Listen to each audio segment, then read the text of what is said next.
C'est un peu la panique générale sur les marchés boursiers. Hier, l'indice Dow Jones de la bourse de New York a perdu plus de 6%. Les places européennes et asiatiques ont elles aussi dévissé après un vent de panique. Du coup, Théophile, tu as la lourde mission d'essayer de m'expliquer ce qui se passe. Est-ce qu'on doit craindre un krach boursier ? Vu qu'aux médias, nous ne lisons pas encore dans le marc de café, nous allons attendre quelques jours avant de trancher. Mais ce qui est intéressant, c'est que cette grosse correction, ou ce mini-crack, ça dépend si on voit le verre à moitié vide ou à moitié plein, nous en dit beaucoup sur les fonctionnements ou les dysfonctionnements de l'économie mondiale telle qu'elle se structure aujourd'hui. C'est assez effrayant en réalité. Pour vous en parler, j'ai appelé Paul Jorion. C'est un personnage assez fascinant. Il est docteur en anthropologie, spécialiste de la finance et blogueur. Il est surtout connu pour avoir prédit à l'avance, bien à l'avance, la crise des subprimes qui a entraîné une crise financière bien plus large en 2008. C'est donc un penseur critique de notre système financier. Il connaît sur le bout des doigts ses impasses et ses paradoxes. Par exemple, un des facteurs d'inquiétude aujourd'hui, c'est l'excès de liquidité sur les marchés financiers. Paul Jorion nous explique comment cet excès a été rendu possible et pourquoi, pendant longtemps, il n'a eu malgré tout aucune efficacité. Ce qui a créé cette situation, c'est ce qu'on a appelé le quantitative easing, qu'on peut appeler aussi par un raccourci en français la planche à billets, c'est-à-dire que les banques centrales ont injecté dans l'économie des sommes tout à fait considérables par anticipation d'une situation économique qui s'améliorerait. Or, tout ça repose sur une analyse où les sommes injectées par les banques centrales se retrouveraient automatiquement dans ce qu'on appelle l'économie réelle, parce que ça créerait des entreprises, et ces entreprises créeraient des emplois, etc., etc. Mais dans la situation où nous sommes, les sommes qui ont été mises à la disposition des institutions financières ne peuvent pas aller toutes dans l'économie. Et pourquoi ? Parce qu'il n'y a plus assez de pouvoir d'achat dans les populations. Pourquoi s'il n'y a plus assez de pouvoir d'achat dans la population ? Parce que les salaires n'ont pas augmenté. Parce qu'on n'a pas reflété les gains de productivité, le fait que l'économie allait mieux, on ne l'a pas manifesté en salaire augmenté.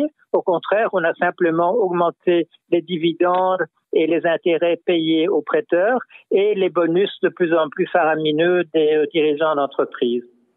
Alors, ce qui est terrible est que la panique actuelle s'explique paradoxalement par ce qui était attendu, ce qui était souhaité depuis longtemps sans résultat. Aux États-Unis, la baisse du chômage date d'assez longtemps, mais c'est tout juste maintenant qu'elle se traduit par une hausse des salaires, en fait une toute petite hausse des salaires.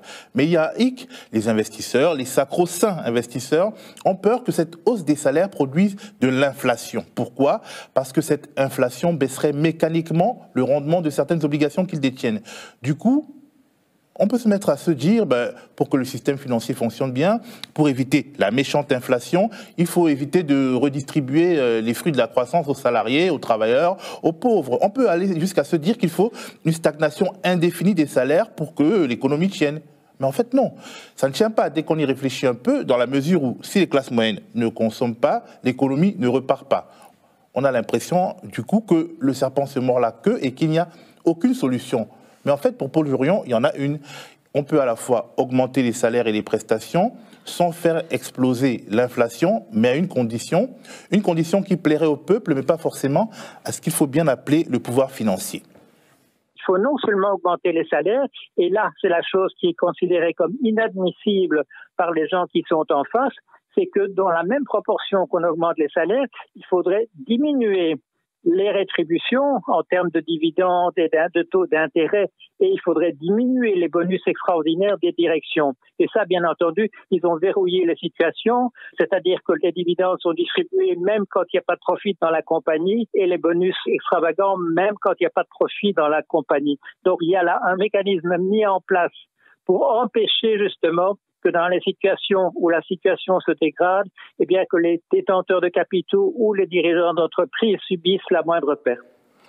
Si la situation continue de se dégrader, si on va vraiment vers un krach, qui va payer ?